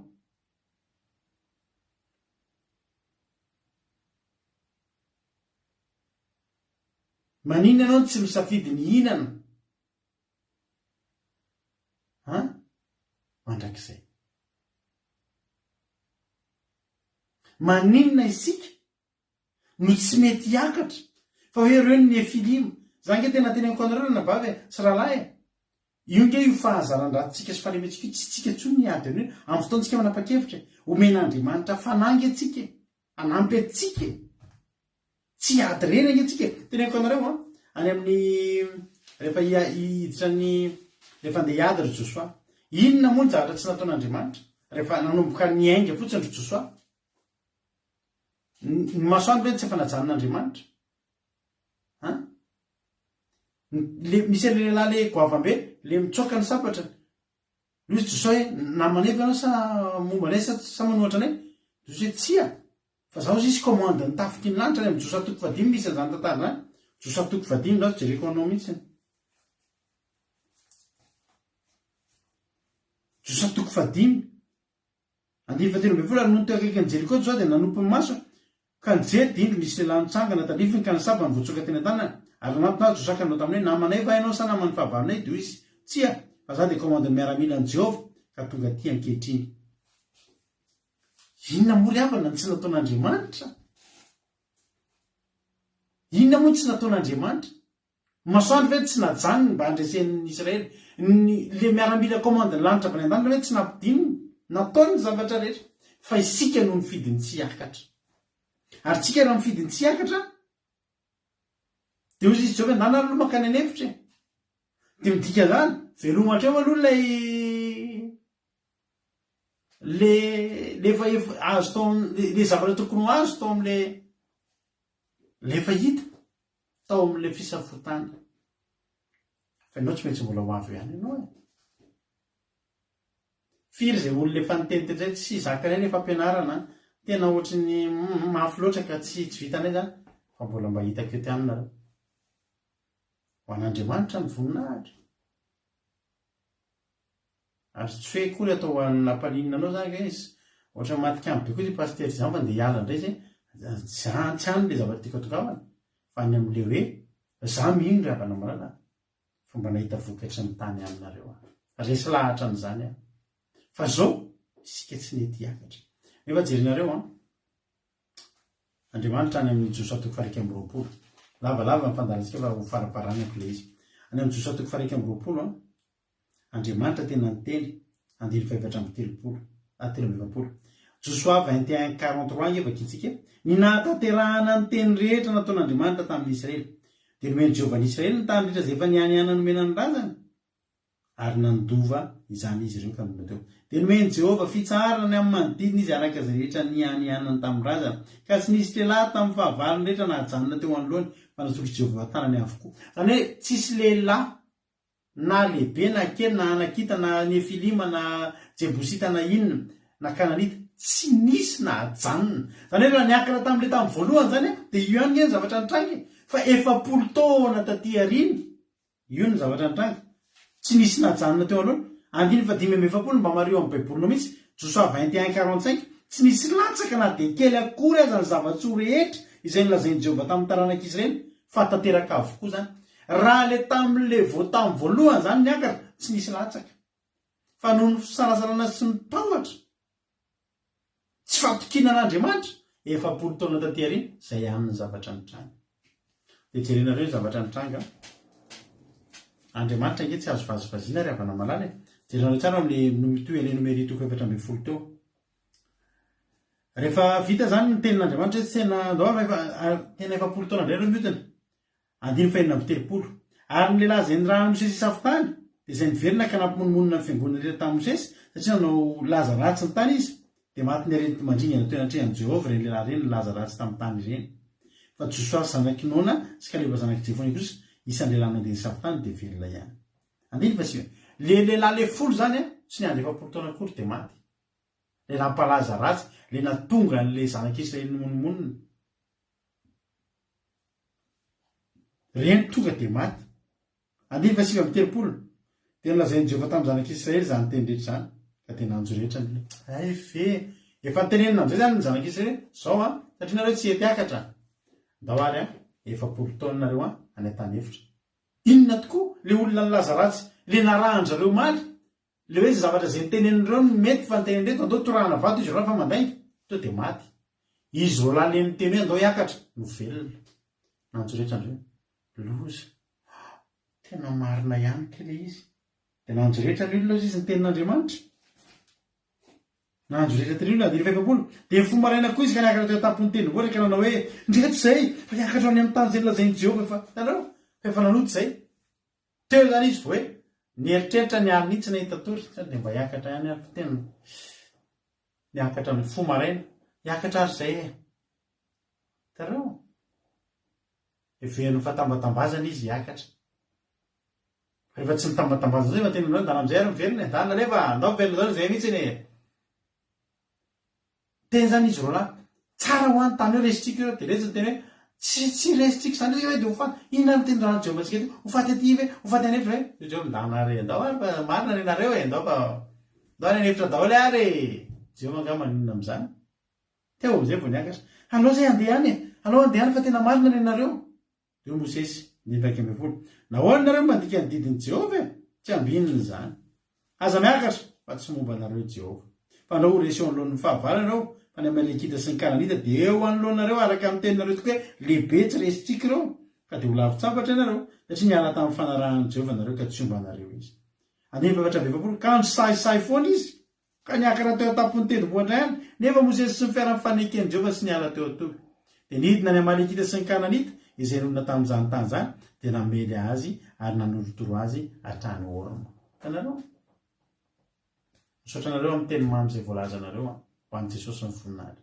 Hitanareo nasina niakatra tsy niakatra nomena porofo tsy nino nasina ninana vokatra ny tany tsy mbola niraraha ihany tsy nasina niakatra amin'izay fa miverina ny tany efitra nanomboka tonga amin'izay famantarana maty le folo lahy ndana ny verina tany efitra zay vao hoe hiakatra efa niteny Jehova hoe ndana ary miverina zay nge nitediavinareo maly zay vao izay hiakatra dia aza miakatra tsony ndraika anao mihitsy niakatra zay vao me maty tanteraka tamin'io tena hoe tanteraha hoako tanteraka anao araka izay irimin'ny fonao izay inonao ihany no tanteraka aminao.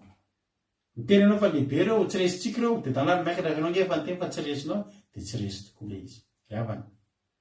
Ohatra mampatahotra be zany toroteny zany nefa izay ny zava-misy ary izy tsy tokony hampatahotra lasa ohatrany hoe raha mijery film ohatrany hoe vadika film horreur nefa tsy izay mety mbony nefa tokony film mahafinaritra be tonga dia fidirana anaty tanàna mahafinaritra be fa ahitana fahavalo miampatrapatra be fa izay ny fidin'ny zanak'Israely.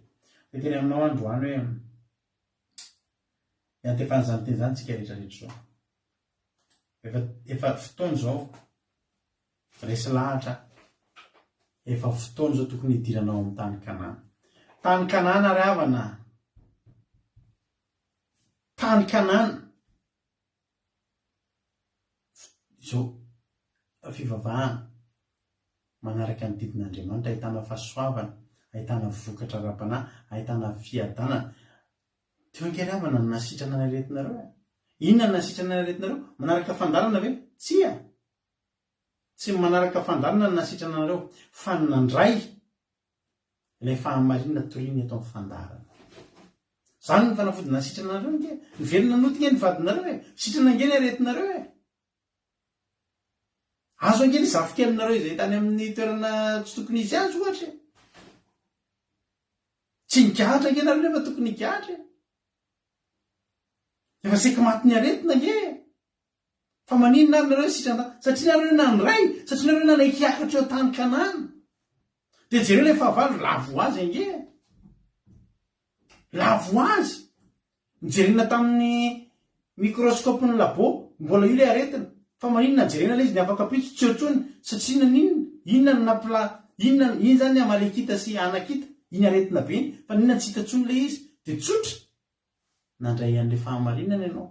Naikiakatra eo tamin'ny Kanana ianao, tsy ianao ny ady fa Jehovah ny ady ho anao. Androany teteny aminao raha tsy akatra ianao androany, anao nge ny safidy. Mety mbola afaka tsy miditra ianao androany, tena tsy vitako zany. Zay aloha hiakatra. Fa zao, tsy mora niverina hitety an'io tany hevitra 7 taona ry havako. Mavonjy ny fitandremana didin'Andriamanitra raha havako. Ary niporofon'Andriamanitra taminao zany fa tsy niporofony. Fitandremana didin'Andriamanitra ry havana no nahavaka neto anatin'ny fiainana farak'izay ratsy. Tsy nila toro-hevitra izy aniza hoe ahoana. Fa nitandrina. Nandray ny filazantsara ny fahamarinana, dia nitandrina ny fahamarinana, dia nandeha amin'ny fahamasinana, dia sitrana. Mbola tena anao androany andro hiakatra. Fa rozy moa za tsy hiakatra, za tsy hiditra amin'izany dia teteny aminao fa mety hivelomana tany hevitra 7 taona ianao.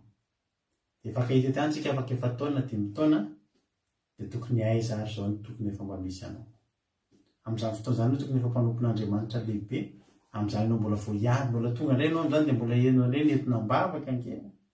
Izay mbola vonona fa mifantany fotsiny ireo viana Jesosy no avy, sao mba tonga eo amin'ilay tara loatra. Tsy tiako tonga amin'izany ianao. Aza miteny anao androany, tokony fotoananao androany. Tokony ho tahin'ny tompo ianao. Fotoana efa tokony tahin'Andriamanitra aminao sao fa aza misalasala tsony. Tahin'ny tompo ary tsika rehetra. Ndao hiakatra ao Kanana. Efa ninana ny vokatry ny tany ianao mahita ianao tsy ny tantaraina fa tena ny inana ny tsekaranao. Iny ny kantoko alefako amin'ny commentaire iny iny no kantoko akiradio andramoka izao. Amisy amintsika dia izara fahatsapana. Inona ny fahatsapana? Tsapanao tanatin'ny toriteny. Inona mba nanaitra anao dia afaka miantso ianao amin'izao fotoana izao manao appel dia miditra olona 2 telina 4 farafabetsany izara fahatsapana dia afaka miditra amin'ny appel, afaka manao appel na messenger miantso ny kantoko dia afaka miditra mizara fahatsapana satria tapitra ny toritentsika. Dia afaka miditra ary izara fahatsapana dia afetsika anao hira dia afetsika hivavaka. Mino aho vavolena ireo izay lesona izay dia samita iny tompo mahereza daholo izy ary nanao appel izara fahatsapana voalohany dia io zay efa misy fahatsapana soratra ny tenin'ny Ranavavy Marina Tiana. Izay efa nomen'Andriamanitra dia raisina ampitiavana sy ampinono fa tsy lavina mba tsy hivezivezany amin'ny hevitra 7 taona. Misaotra ny Marina Tiana tamin'ny fizarana fahatsapana an-tsoratra. Izy ary mizara fahatsapana amin'ny appel raha misy izay dia dia afaka manao appel izy raha tsisy dia to dia hiloiritsika dia hivavaka dia hamarana ny fotoana. Misy ve sa tsy misy no izara fahatsapana amin'ny appel dia ampidiriko amin'ny appel eto. Misaotra tsika rehetra ihany koa nandray fa samy hitahiny tompontsika rehetrarehetra. Raha vao tsy misy miantso afaka 10 sekonda 10 sekonda dia to dia hanao hira anankiray tsika dia hivavaka isika ao aorianan'izay. Halleluia. Zao tsika hian'ire. Elaela tsika sanao ny tirity dia diako mba iarahana mira aminao tirity hoe anaraka anao Jesosy naiza naiza misy anao naiza naiza hitondranao dia hanaraka anao aho. Halleloia. Ho any amin'ny tany Kanana hanaraka anao aho Jesosy. Io misy appel ndao ary ampanosotsika ny anabavintsika. Halleloia. Anabavintsika tapaka ny appel anao. Tiana rakotary zaka ny kanao appel fa tapaka ny appelany a. Afaka miverina miantso ianao a. Anabavitina rakotary zaka. Ohatra ny tapaka ny appel anao. Halleluia.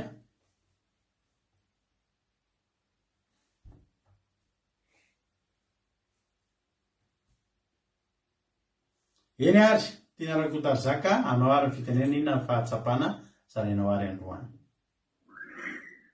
Misaotra pastera namen'ny fitenena dia tanin'i Jesosy atsika rehetra ny tena teny masina mahakasika anahy sy ny fanambelanbelana amin'ny pastera Martin dia hoe tsika ry avamalala rehefa mpanompon'Andriamanitra tsika dia aoka tsika tsy mba ho naman'le hoe inona lehibe amin'ny pastera teo hoe kananita sy ny ohatran'ireny olona any ankoatran'ireny zany fa tsika zany tokony hoe hitombo tena hitombo amin'ny fahamarinantsika, hitombo amin'ny fahasoavantsika. Efa ananatsika ny fanekena, efa ananatsika amin'ny fahasoavana dia tokony tsy ho very lalana tsika fa tokony anana zany tena hoe fanantenana masina mahery, tena hoe mahery, tena mahery. Dia misaotra pastera amin'ny fitenena. Halleluia, amen. Halleluia. Mankasitraka indrindra ny tiana rakotary zakatsika tao anatin'izay fizarana fahatsapana zay. Ndao atsika to dia hanao hira, ataotsika tira mahafinaritra be ty dia hivavakintsika ao aorianan'izany tahiny tompo daholintsika menakavy meno finaritra daholo. No.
anao zay Jesosy amin'ny fotoanandroany. Misaotra anao zay Jesosy amin'ity andro an'ity nahafahanay nitory indray an'izany teny izany. Dia misaotra sy midera ny mankasitraka sy manome voninahitra anao Jesosy malala. Afaka nitory indray an'izany fahasoavana lehibe izany tamin'ity androany ity. Ianao nefa na masina mita ny asa rehetra dia ny andresy lahatra andretolo rehetra izay neny teto androany. Dia ianao ane hanondraka izay vonafafy. Ka ny vonafafy rehetra androany dia amo avy zato enany am-pony tsirairay avy. Tena hoe hitondra vokatsoa ho an'ny olona rehetra izay tonga teto androany izany toriteny izany. Matoka Jesosy malala fa tena hoe ianao no andetika izany anatin'ny fony tsirairay avy. Ary homarianao avokoa izay rehetra nahainao an'izany androany. Fa dia tena hoe hampiakatra anay tokoa tamin'ny Kanana ianao Andriamanitra izay vonona hiakatra Jehova. Fantatray fa tsy herinay natanjaka izany fa avy aminao rery. Ampio ny tsirairay avy izay mbola mety matahotra ny Anakita sy ny Nefilima sy ny Kananita eto Andriamanitra. Dia meo hery sy meo tanjaka izy ireo ara-panahy. Aprisio izy ireo meo toky mba hiakatra amin'izay. Mba hiakatra amin'ilay tany tondran-drono sy tantely amin'izay. Fa efa fotoana izao Jesosy fotoana izao Jesosy malalo tena hoe hiakaranay rehetrarehetra amin'izay. Hiakatra anatin'izany fifohazam-panahy tena izy, fivavahana tena izy, tena hoe hivavahanay Andriamanitra aminao amin'ny fahamarinana, amin'ny fahamasinan'Andriamanitra. Fa izany ny takiana amin'izao andro fiavianao izao Jehovah Andriamanitra. Dia raha aza saotra ho anao, betsaka ny tiany angatahana, betsaka ny tiany holazain'Andriamanitra. Fa nefa petraka amin'ny fahendrenao fa Andriamanitra lehibe ianao, malala izay mahasoanay tsirairay avy. Ianao any hamangy anay amin'ny fahasoavanao, hirotsaka amin'ny tsirairay avy. Ny anaranao Jesosy ny angatahako izany. Dia voly sy ny Satana faritra amin'ny rahanao mahery Jesosy tsy afaka hitsaingo ka na dia litera iray tamin'izay nafafy teto tamin'ity androany ity. Amin'ny anaran'i Jesosy Kristy Tompo Sabata ny angatahako izany afaka izany. Halleluia. Amen. Hivavakantsika amin'izao fotoana izao amin'ny firenena, ndao hampandrotsika anabavintsika Iama hivavaka ho an'ny firenena. Tany tompona anabavy Iama.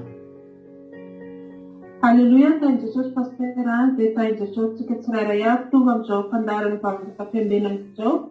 Dia mbola hiara-bavakantsika hitondra-bavaka amin'ny firenentsika sady maranitsika fotoana. Halleluia. Halleluia, misaotra Jesosy malala, misaotra ray masina tsara indrindra tena hoe tanteraka teto indray fotoana aminay rehetra androany. Misaotra Jesosy amin'izany teninao masina, teny mamy mbola nomenao anay izany. Tena mahatsara sambatra tokoa izay Jesosy manana anao, sambatra tokoa izay satria mbola fidinao ka mbola mahafaka mihaino na dia betsaka ary Jesosy malala ny mitoro ny teninao anatin'izao réseaux sociaux izao Jesosy. Dia tena hoe ndreto izay fa tena hoe mitandrina fahamarinanao ny mbola mahaino izany teny mamy izany Jesosy. Ahafahanay tsy toditodika, ahafahanay tena hoe hipikitra aminao, ahafahanay tena hoe ianao rery ihany tokonay, ianao rery ihany ny feo henonay. Saotranao izay Jesosy malala eny amin'izany satria tena hoe ilainay tokoa izany amin'izao fotoana izao satria dia voly dia tena miherina tokoa eny amin'izao tontolo izao eny. Dia sambatra izay mbola maheno izany tenao izany satria tena hoe izay mitoky aminao dia tena hoe mandro ny vaty fa tena hoe ianao no iananay, ianao tena hoe fiainanay makasitraka. Saotra Jesosy, saotra ny mpanomponao nampitondrainao amin'izany teninao izany. Dia ankehitriny izay Jesosy malala mbola hitondram-bavaka ny amin'ny firenena izay tsy miafina aminao Jesosy.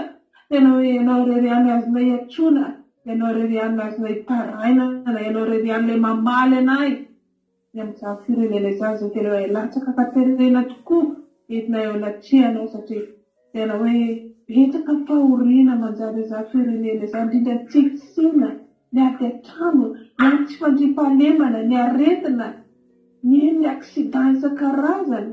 Jesosy malala tena hoe mamindrafo Jesosy, mamindrafo amin'izany firenena izany. Tena hoe hofahy Jesosy ny toe-tsain'ny malagasy mbola anatin'ny fanompotsy amiko Jesosy malala satria izany mihevitra mba mpisaraka azy ireo aminao Jesosy. Ao ny mpianakavianay, ao ny ankohonanay amin'izany firenena izany. Dia tena hoe aingana Jesosy misaotra anao fa tsy mahazo varavara ny ankohonanay firenena avy izany. Loza rehetra mandalo Fa dia tena hoe harovinao ka dia tena hoe vainto malagasy Jesosy fa tena hoe mba hitodika aminao, mba tena hoe hitoky aminao tokoa Jesosy ka. Dia tena anatrihanao izany atria ireo marary amin'ny fitaly Jesosy ahoana tsy manana na dia ny fitialana fanafody ary fa matoky a Jesosy fa ianao amindra ho azy ireny ianao ny ame ireo tsy manan-kialofana ireo mianome fonja misy Jesosy malalo ny tsy misy Jesosy malalo ny tsy nanao miadosoana tsy nanao elika any amin'izany fonja izany efa dia voaelika dia mamindrako amin'izy ireny ianao Jesosy atao mitodika aminao izy ireny dia apetraka ampelantananao izany mivavaka izany betsy voalaza mivavaka Jesosy malalo ny efanao mampafantatra ny mahasoany amin'izany firenena izany dia voninahitra ny dia atolotra ao anaray sara ketsy amin'izao fotoana izao Jesosy dia ny anjelinao masana tonga manodidina anay tsirairay avy dia voninahitra atolotra ao manafizay fiadananao any tsirairay avy. Alleluia, amen. Alleluia, mankasitraka indrindra na vavy amitsika tanaty izay mivavaka mamy sy matsiro izay Andriamanitra manakrepasoavina ny maro fidianao fa ny asan'Andriamanitra izay vitanao teto dia tahiny tompo daholo koa tsika rehetrarehetra tapitra ny fandarantsika raha mbola sika amin'irao lanitra Jesosy ary tahiny tompo velona ny somatsara tsika dia raha pitrarina amin'ny sivy asasandretsika mioneto misotranao fa raha tsy teto anao dia nangingina teto izay matika fanahery ianao akiradio point radio 1 2 3 4 5.com afahanao mieno nonjapeo akiradio mandeha andro amanalina misy totrenjaky ny adiny telo amray amin'ny efatra ny fito amin'ny folo maraina rapitra amin'ny folo maraina miverinao zao fandarantsika androany zao amray amin'ny efatra ny fito arivo koa misy toloteny hafa samy tahiny tompo daholo maheresika rehetra. Halleluia, amen.